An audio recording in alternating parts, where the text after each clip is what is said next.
ஜூலை மாதம் பூக்கும் கொன்றை பூக்கள் போல சேரி கொண்ட பெண்ணின் அங்கம் தோற்றம் காட்டுதே.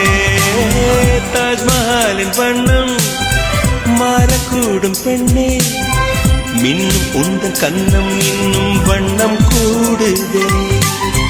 நிறமுள மலர்கள் சோலைக்கு பெருமை, நீயுள்ள ஊரில் வசிப்பது பெருமை.